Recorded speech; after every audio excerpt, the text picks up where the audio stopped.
Welcome back to Rink Wrap, presented by Forever Blueshirts. I am Jim Cerny, and real pleased to be joined by the former president of Madison Square Garden, among many other titles over his illustrious career, Mr. Bob Gutkowski, who was there, not only there, but playing a major role the last time the Rangers won the Stanley Cup. Bob, thanks for a few minutes today and to talk about your new book, Gut Punch, from Palmetto Publishing. Oh, thank you, Jim. It's great to be on. Great that Anthony, got a hold of me, and I look forward to having a conversation. And I'm happy with the book. It's 30 years, so now I feel comfortable in writing and representing, certain things that occurred. And the Ranger fans are the best fans on earth. So it's great to be involved in stuff like that. And I know that there's disappointment, after the run this year, but it's hard to win the cup. And I think anybody that reads the book, and I hope people will read the book, they'll see all the stuff that had to go in behind the scenes to get that win. And take 16 wins, not 10 or 12 or 14. Yeah. 16 wins.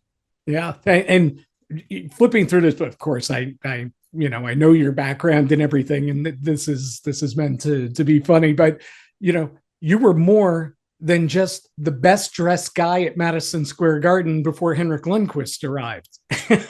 Yeah, although Riley would be upset if you said that. Well, that's true from the hockey side. And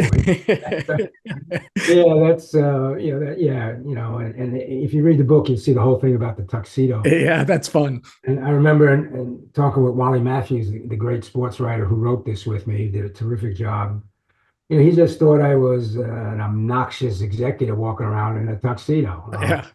But I may have been obnoxious and all that, but that wasn't the reason I was walking around in a tuxedo. There was a real reason. And hopefully people will buy this book and understand it. And it just shows how crazy we are as a Ranger fan, which I, was, and all the Ranger fans, and how superstitious we are. We looked for anything. Right. This is things going south. Right. Yours was the tuxedo, of course, at the Garden for the Knicks and the Rangers that spring. We're almost 30 years to the day. As we record this, we're a day shy of 30 years to the day that you got the chance to go to center ice, walk out onto that ice in that tuxedo, and raise the silver chalice above your head. And we're going to get to all the circumstances around it.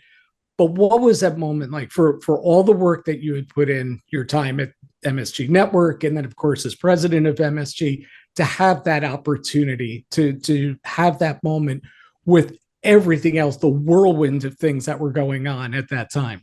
Yeah, well, I'm a New Yorker. I grew up in New York. I lived on Avenue C until I was 6 years old, and I came out of Long Island. So, we were Ranger fans for a lifetime. Original six and all that kind of stuff, and wanted to be involved for the Garden, but to be holding up that cup on center ice for all my friends growing up, for me, I just remember the Garden sort of spinning around kind of slowly, and you can kind of pick up people's faces. And even though I knew I wasn't going to be around much longer because of the sale, I also felt that this was going to be one of the greatest nights in the history of Madison Square Garden. And take it all in. You're part of it. You're just a part of it, but you're there. And these fans will remember this, and I will remember this, and the Garden will remember this as one of the great nights. So it was terrific. And all of the garbage that went through the year, it was lifted for a period of time. And you just had joy on your face. Everybody had joy and excitement. And just to be on the ice with that incredible group. I mean, they really were. Yeah. Unique is a word that is overused, but they were unique, and really on the shoulders of Mark Messier and Neil Smith and Keenan. It was just a fascination for me. I was a little kid. I was a 6-year-old again, on ice that night, dressed up in a tuxedo. But the interesting thing there, and you gloss over it here in your answer, but obviously it's a big part of the book. And at the time, fans are fans. They don't care. They just want the Rangers to win the Stanley Cup. But they didn't know, but you certainly knew and felt that pressure of your job was on the line. You knew the Garden was going to be sold. You knew you were probably much, much more likely than not going to be replaced and removed from your position shortly after that Stanley Cup championship. And of course, you were still hoping for the NBA title as well with the Knicks. What was that? How surreal is that? Can you even encapsulate how surreal that is to be in that situation, to be at the highest, the highs, but know that, the days are numbered there? Yeah, it was hard. Many days it was tough for sure. You loved the Garden as an executive, as a fan, all the things that we did with that, some great people there. And, it was a place you'd hope you could stay forever and ever. But you knew it wasn't going to happen. And you're also a mature individual. There are realities in business, and you knew new owners are going to take over, especially if it was going to be Cablevision, because I always battled them. And I simply, when I got to work, tried to do the job. That was it. That's all you could do. And everybody knew the realities of it. We didn't talk that much about it, but it was always there. It was always a cloud hanging over all of our heads because nobody really knew if they were going to continue at the Garden. But we decided to just say, hey, we have a job to do. And everybody did it, including me, and I'm talking about non-teaming individuals, from ticket takers to whatever. Yeah. We knew there was going to be change, there was going to be transition. It was disappointing. We certainly would hope we would win one or two championships because that would make it, a little softer landing, if you will. But the pressure was there, the disappointment was there, and also the turmoil that was there that I had to represent to Viacom. And a guy named Frank Biondi, who was the president of Viacom, who was my boss at that time, a wonderful man who sadly died way too young. And I tried to share with him all of the various issues. And I also shared with him what I would do if I remained, although neither one of us thought that was the case, but he wanted to hear it. He would pass it along, for whatever reason. So even though there were dark moments, the good moments kind of outweighed that. We just knew what was going to happen, and we dealt with it. And ultimately, that was the case. Yeah, it's interesting. Somebody sees the title. It's obviously a massive title, right? President, Madison Square Garden. And there's so much that goes into it. It's not just Knicks Rangers, it's business, it's concerts, it's filling the arena, everything that goes with that.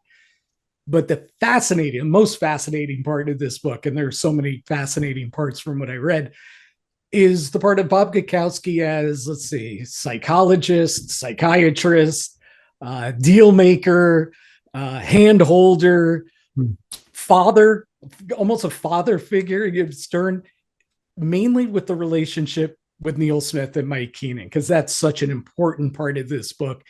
And all the roles you had to play to make this thing work, to get it through to the finish line. We talk about how the players had to push it through to the finish line, and Mike Keenan had to push them to the finish line. But you had to get this group, these two guys, these two leaders, to the finish line. And there's so many different aspects and examples of storylines that you can share. But what are some of the ones that stand out the most, where you really felt, as a leader, as the head of Madison Square Garden, where you had to step forward and say, hey, we got to get on the same page. We got to make this work. We're this close. We've got a lot of the pieces in place. Now let's play big boys here and work together and let's go win a championship. Yeah, it's just kind of start from the beginning of that year, because obviously we're coming off a terrible year the year before, winning the President's Cup the year before that. And we had to go get a coach. And my mind, I was really interested in Scotty Bowman.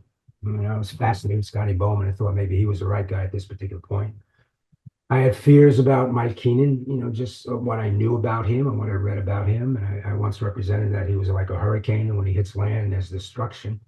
But Neil, who knew that this was his last chance, because there was pressure corporately to get rid of Neil Smith because of the year before, which made no sense to me. He knew that this was going to be his last chance. Another title of the book was going to be, I can deal with the devil as long as he wins, which is Neil's quote to me. Absolutely. But Neil wanted Mike, and there was a lot of behind the scenes in getting Mike that Neil was not even privy to. John Davidson was a big conduit there. but this was his guy. And I'll tell you right from day one, I was never sure the relationship was going to work. They were very different personalities. Oh yeah. Neil had his way. Neil was a very good general manager, man. And, Neil won the cup. He won it with other people alongside him, but he won it. And that's a great thing. But he had his way with his coaches. He liked to control. He liked to be, out front. Keenan was not somebody who liked to be controlled, but he wanted the job. So they married each other. But I didn't think it was a marriage that was going to last. I mean, somebody asked me when did I think the marriage was in trouble, and I said when I got back from their honeymoon from Hawaii. I mean, I thought to me it was always oil and water. But that's what they wanted. They both wanted it, and they both got it, and they both did in their own ways excellent jobs. Ultimately, a lot of difficulty, but ultimately they did it, and they won the cup. So what started to become apparent to me was I was aware of what was going on behind the scenes, not necessarily through dialogue with Smith or Keenan, but these guys, as we got into the first quarter of '94, their relationship was really in trouble, and it got to a point that they stopped talking to each other in February. There was no dialogue between the general manager and the coach, and here we are leading the league. Yeah. Neither one would talk to each other, and obviously, that was of great concern. And about a day or two before the trading deadline in March, I get a call in my office from Rob Campbell, who is Mike's agent, who said to me that I'm calling on behalf of my client, and he wants me to represent to you that he believes the team is not good enough to Yeah. win, and he does not want to be held accountable if they don't win the Stanley Cup. Tough call to get, not a shocking call to get, but a tough call to get, and saying that, you know what, this has to stop. And I've got to get involved in this as best as I can. So remember, you're not a team, you're not a hockey guy, you're not a basketball, you're an executive. So Yeah. there's always resentment. What do you know about hockey and all that stuff? There's a reality to that I get. But you're a sports executive and you've been around a long time and you know that there's a real problem here. So I tell Campbell to get his client tomorrow, 10 o'clock in my office, on my conference room off my office. And I went to Neil Smith that night, had him come to the Knick game in Suite 200, and he didn't want to go to the meeting. He did not want to have dialogue with Smith, with Keenan. And I said, you have to. If you're not there, you're gone. And this is your guy. You're going to be held accountable. Why do we have to be held accountable? Because you hired him. This is the guy you wanted. Now you guys are not talking. And I think we got a real problem. And we're going to meet tomorrow in my office and we're going to work it out and see where we go with it. And we did. And it turned out to be this fascinating meeting, which I believe really was ultimately the reason why the cup was won. And I had them sit on separate sides of the table. I was in the middle. And I basically started by saying that I got a real problem here. I got a coach that doesn't think the team is good enough. I got a general manager that thinks the team is good enough. I don't think the team is good enough. And the Garden is being sold. And only one guy in this room is going to get screwed for sure, and that's me. So we're going to sit here and we're going to work it out, and you guys are going to talk to each other until we can figure out what we have to do to win the cup. And I said, Mike, you start. And Mike started, and he basically started with the fact that, first of all, Neil, I don't want your job. Because there were a lot of articles being written that, Keenan wanted general manager job. Of course. And Neil said, oh, Mike, I don't think you do. And that's when I got involved. So, Neil, of course you do. And I can understand that. I would be upset too. So I get you being upset. Mike, thanks. But Mike, you're not going to be general manager. You're the coach. And you're sitting here as the coach, and that's what you're going to be. So then Mike said, look, I'm like a baker. And I know that we need more sugar in this icing. He says, or you guys are going to get seduced like you were in '92. And I never forgot that line. Yeah. And he says, you need more grit. He's going with his fingers. You need more grit, I said, look, that's a good point. But how does Neil know you need more sugar if you don't tell him? So we're going to sit here and you're going to tell him all about the sugar that you need. And Neil's going to listen. And you two guys who are very good at what you do are going to leave this room and go out and figure out how to win the cup. And they started, Jim, for the first time, having a dialogue. I mean, a real dialogue, a real hockey dialogue. Yeah. it was good. And it got to the point where I'm no longer needed here. So I got up and I left my office. I went down to my executive VP of communications, Monty Bagley, a great lady. And I sat across from her, put my feet up on her desk, and I said, Monty, if we ever win the cup, it's going to be because of this meeting. Huh.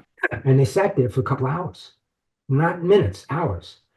And by the time they left, Neil popped in to my office door and he really thanked me for putting the meeting together. He said, look, I didn't think it was going to work, but I think I have a good sense of what Mike needs and I'm going to go out and get it. And he did. And see, that's the sadness of the story in some ways because Neil would make a better trade. Neil would go out and get who he had to get. Neil would do a better trade than Mike. And he went out and did it. And I remember talking to JD afterwards, and he thought the trades were terrific. He was so excited about McTavish because of faceoffs, which, Yeah. A couple of months later, how important that was going to be. Yeah. And I knew these guys were not friends that we represented, but will never be friends. But they got on the same page this period of time, and they worked it out. And ultimately, they left, through the door together, and ultimately they won a cup together. And I think it was. I think sometimes if that meeting didn't happen, would we have won the cup? And I believe we would not have. They would have continued not to talk. There would have been excuses. We wouldn't have had Mateau, we wouldn't have had Anderson, who was tough, and just the things that were done because of it. And it didn't originally go down well with the press. I mean, the next day it was panic on 33rd Street.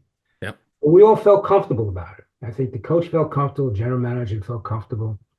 JD felt comfortable, and JD was such a sounding board for me. And I was pleased. And they went off for a very short period of time and worked together and pulled it off. And, they had the benefit and luxury of a great team and an incredible leader. But even with that, if you can't get on the same page as a coach and general manager, usually it doesn't work out. But for us, it did. And I think all of that angst, all that turmoil, all that, treachery, behind the scenes had to occur for the Rangers to win the stuff. Right. 4 years. So. The crazy thing about Mike Keenan, who there's so much bravado and confidence, when he was at the height of his powers, not only here in New York, but Chicago and Philly and throughout his career, is that he's making an excuse. He's like, I'm not going to be held accountable. We're in first place overall, but we're not going to win this thing because we don't have the right guys. And I know he's trying to get his point across, saying, hey, we got to do something here. But he also, I felt, in that Devils series, was looking for an out too. He looked like he was trying to cover his tracks. Hey, Leachy's hurt. Yeah. When he benched Brian Leach, and I just remember those few days in that Devils series, stretching games 4 and 5, where we were all looking at the reporters. We'd all get together afterwards, and we're like, he's making his excuse already for when they lose and losing 6 or losing 7 or whatever it's going to be. It's unbelievable. He's covering his rear end. Obviously that's a big part too. And in the book, you talk about how after game 4, you went and had more of a private conversation with Mike Keenan. I'd like you to touch on that, but also your opinion about kind of that aspect, because it's kind of wild, this guy says so much bravado and confidence, and he's covering his rear end. Not my fault if we lose. Not my fault if we lose. Yeah, I never felt that, honestly. I think Mike really understood his team.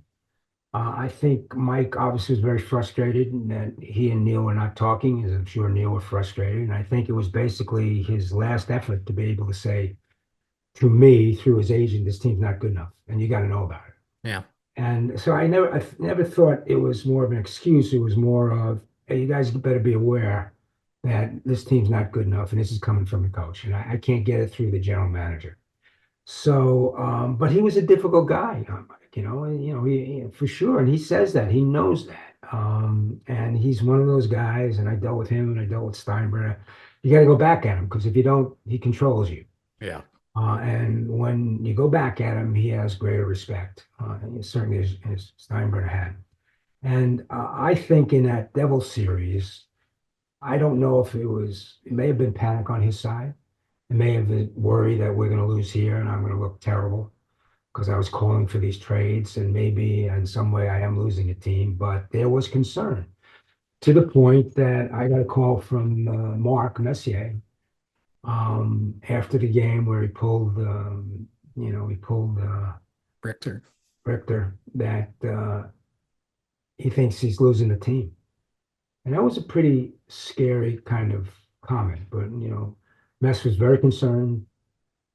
If it comes from him, I believe it. And it probably was a time to sit down with Mike and tell him that his team is concerned. They're concerned, Mike. They didn't like what you did. They don't understand why you did it. And you're going to have better communication with them. The difficult thing was at that particular point, because of the Smith-Keenan relationship, I couldn't go to Neil. And Mark called me. So I called Keenan, telling him that I was going to come up to play land. I was going to come in the back door, and he and I were just going to have a conversation. And I did. And we did have that dialogue. And I basically told him that I got a call, didn't say from who, but there's concerns that you might be losing the team and that you are in a panic mode. And that's why you acted the way you did. And if that's not the case, then you better let me know that's not the case. Then you got to communicate that better with your team because they're concerned, Mike, and you don't want that. Nobody wants that. And there was contrition on his part that, I probably didn't handle that correctly. I know I didn't communicate it well correctly. I'm sure in his own mind, he had his own reasons, but I don't think they were the right reasons. And there was some residue with the team. And he admitted that he has to do a better job. He's going to talk to the team and that he mishandled it. And nobody ever knew about that meeting, not until his book. The rest is history. I mean, they were able to turn it around. But there was that moment in that Devil series where everything could be crumbling down. Yeah. And Mark knew it because nobody knew the tenor of the team better than Mark, and he knew it. And he was concerned, and he knew the relationship with the general manager coach wasn't good enough. So he called me. And so I went up and just had a one-on-one with Mike. And Mike, I think, realized that he didn't play this one correctly. Right. And he didn't. but that team did pull together after that. Obviously that meeting was a big part of it. We're seeing your thumbprints all over this Stanley Cup championship as it comes together. So the dynamic of Keenan and Smith is such a big part of this book, and of course your role in constantly trying to bridge the gaps and everything. I get the feeling, and you tell me if I'm right or wrong, that that you believed, at least the way it's written, that Keenan was Keenan. He was a little bit more of an open book. This is who I am, and as it turned, faults and everything. He was more of, what you see is what you get. And Neil, there was more than met the eye. Like you talked about needing to control the coaches. That's why, he loved Roger Nielsen, how close he was with Roger. But that there was more to it there, and that he was more scheming and controlling. But he's the more polished version. The public figure is a little bit more of the polished Neil Smith that we all know. So you tell me, am I kind of reading the way you presented it right? Is that how you feel? And just tell me a little bit more about their personalities. Yeah, I mean, look, they were very different people for sure. Neil was polished. Neil was an outstanding hockey executive. And we represent in the book, without Neil, the Rangers did not win the Stanley Cup that year. He was absolutely engineer making it all happen. He wanted to do it his way, and his way was more of a controlling aspect with his coaches, as you know, with Roger. But he felt Keenan was the right guy, and Neil. There was sometimes where he was uncomfortable that Messier has such control over the team. Yeah. That's not an easy thing for a general manager when one player has it, and it's understandable. I mean, a lot of things you can really kind of understand, but the reality is everybody's trying to oar in the same direction here. So I was surprised that Neil wanted Keenan, and I'm not surprised by the outcome. And it's unfortunate because the way they did business was really 180 degrees the way you would love to see a coach and general manager do business. There was more conflict than necessary, but they were both brilliant at what they did. I mean, Right. fans have to understand that if Smith didn't get Keenan and Keenan agreed to work with Smith and Smith did everything that he did, there's no cup. It's not me. It's really Smith and then ultimately Keenan and Mark, and his players. Right. But Mark had the control over the team. Not that he wanted to take it away from anybody. It's just that the team had such respect and was in such awe, and he was the most incredible sports leader that I've seen from a team standpoint. He actually could put a team on his shoulders and win. Right. And not a lot of people can do that. So, so there was pettiness, resentments going around. But they were all so talented in what they did. It was hard to try and mesh it together. And, there were a lot of bumps on the road. And ultimately, we meshed it to a point that they won a cup, and then it got unmeshed, the day after we won a cup. So, I think Neil, and it's unfortunate he got a chance to be a general manager again, but needs to do it his way. And he's best served by, getting his people, his players, being in charge, being the leader, working with the general manager. And I think because he's got, a very strong hockey mind, but he's very focused. I want to do it the Neil Smith way. And ultimately, Yeah. if you think about it, the Neil Smith way won the Rangers the Stanley Cup. Yep. And put them in the position to do it. Even with 92, I know we're writing off 92 as a failure, but that was such a massive step forward. Mark arrived that season. Adam Graves said that the pieces were all coming together and you won a President's Trophy. You fell short, but that tends to be how sports is. You tend to, even when you're really good, that first whack at it, you tend to not quite get over the hump. And then you got to go back and you retool or whatever, and you go back after it again. So you could see the building blocks in place there. And of course, that is, that's Neil. That's Neil's construction. Absolutely. Neil gets Messier. Neil gets Graves. Yeah. Neil's putting this together. And Neil makes the decision to keep Richter as the goaltender instead of Van Beesbrook. These are all Neil Smith decisions. Neil Smith wanted Mike Keenan. Personalities got into play, so that made it more difficult. And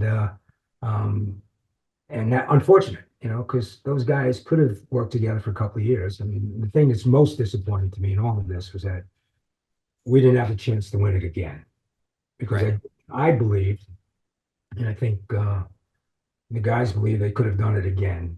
Third year, I'm not so sure. That's tough. But I do believe, and we owed the fans to try and do it one more time, but we couldn't do it because it imploded. And the Garden Sale, if the Garden Sale didn't happen, things would have been a lot different, personnel-wise and all that other stuff. So, Neil may have thought he didn't get enough credit, for the cup because of Keenan and Messier, but I don't believe that's the case. I think he got tremendous credit, and I think he deserved a lot of credit. But pushing Keenan out and all that stuff is the reality that Neil got involved with, and he will always have to live with that. Yeah, a two-part question, and this one goes a little bit beyond hockey too, but it's an incredible skill set to be able to deal with such massive egos. And I'm not saying that in a negative way either. Mike Keenan had a massive ego, Neil Smith, but you also had Pat Riley, with the Knicks, massive ego. Concert promoters, concert performers, in all walks. You've dealt with some of the biggest, George Steinbrenner. So it's kind of a two-part question, and I don't know that you can put one above the other. But what's who do you think had the biggest ego that you dealt with? Who was the most difficult of? And it could be, again, like I said, it could be a concert promoter, it could be, Pat Riley, it could be anybody. It doesn't have to be hockey. But biggest ego that you dealt with. But also, can you speak to the skill of how to deal? And I know everybody's different. It's not just, everyone has the same type ego, but dealing with people with, such power and such self, the ego of self. Well, a lot of, including myself, we all have our egos, so we don't get to the point where we get to. You have to have it. There's no Sure. matter. Dealing with egos sometimes, can be difficult. Sometimes maybe not so difficult. It depends on how you deal with that. Sense of humor is always good in dealing Yeah. with personalities and egos. George Steinbrenner, had a huge ego. George was a fascinating bunch of guys. And I dealt with all of them. And ultimately, I thought he was terrific. I loved him for many different reasons. But he was hard, but you had to go back in his face. And in the book, there are a couple of situations where that happens. But he also would help families. He would do things for charity. He was tough on his own people for sure. But outside of that, his warmth and how he did things um, didn't come through. A lot of reasons because he didn't want it to come through. Right. We had a lot of battles. We had a lot of screaming battles, and but ultimately we were kind of had a respect for each other, and that's important. I think in dealing with egos, you still got to have respect for each other both ways and understand their strengths, their weaknesses. They understand yours. You're not always going to be right because when you deal with big egos, it's hard to do, and ultimately you can simply based on your experience in dealing with so many people, and I dealt with so many people in my career, getting up to where I got up to, that you just try and take little bits and pieces and learn. The Japanese have a saying, the first man who raises his voice has lost the argument. You take that into your mind in every conversation. So you just simply do the best you can. And I always felt being direct and having a sense of humor helped me in trying to deal with personalities. Didn't always work, but you also know that big egos get things done, and big egos can win, Yeah. and you always have a respect for that. So you don't want to not understand the fact that their drive to win and succeed is wrapped up in their ego. Yeah. The final one for you. We've kept you, for so long today. So I really appreciate your time. The book again, it's Gut Punch from Palmetto Publishing. Bob Gutkowski, along with Wally Matthews, good buddy of mine, put that book together. Last one for you was putting this book together, and I know it's been a project for a while for you. It's almost I don't know if this is the right word, but it's almost a cathartic experience, kind of pulling all this together. Yeah, it was very cathartic for me, for a lot of different reasons. One is the true stories of so many things that occurred never really came out. There's a lot in here about the Yes Network and Steinbrenner and being brilliant to start his own network. And the reality of it was my idea that I brought to George in '95. Yes Network started in 2002. And we had many conversations and many presentations and meetings. And a guy at my side who was very well known in the sports business, Mike Traeger, was there, and Mike was at every meeting with me and Steinberg, and we laid out everything with George. It started between me and him in a breakfast in Fort Lauderdale in December 1995, because I knew that Cablevision was buying the Garden. In their due diligence meeting to buy the Garden, said to me that they're going to buy Madison Square Garden. Remember, we took the Yankees away from Cablevision and Right. Sports Channel, put MSG Network. And they said to me that they're going to buy the Garden, and next go around, they're going to crush George, and he'll never get $500 million. In some respects, they had the ability to do that if they own Madison Square Garden. And I went to George and said, look, I got an idea that you got to have a cent on you to do it. And I'm not suggesting you do it, but I am suggesting you make them think you're going to do it. And that's you start your own network. Well, how can I do that? I don't understand that. Right. We walked him through everything. And he's a smart guy. He picked up, George understood. And he understood leverage. And I said this would be Yeah. important. And the fact that he had promised me many times and shook my hand, said, if we ever do this, I will take care of you. And he did not, was a tremendous blow to me personally, because he was a friend. I cared about him. I cared about the fact that I didn't want Cablevision to, take advantage of him and that he would be Cablevision. And we spent a lot of time with him on this thing. And to my foolishness, my mistake, I didn't get this in writing and all that kind of stuff, which I should have. But I believed George when he shook my hand. And Mike Traeger and Chet Simmons, legendary Chet Simmons, were at these meetings. So I had to sue him. And I was pictured as a gold digger, a liar.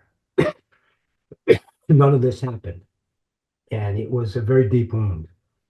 And I just thought I had to get my story out after all this time.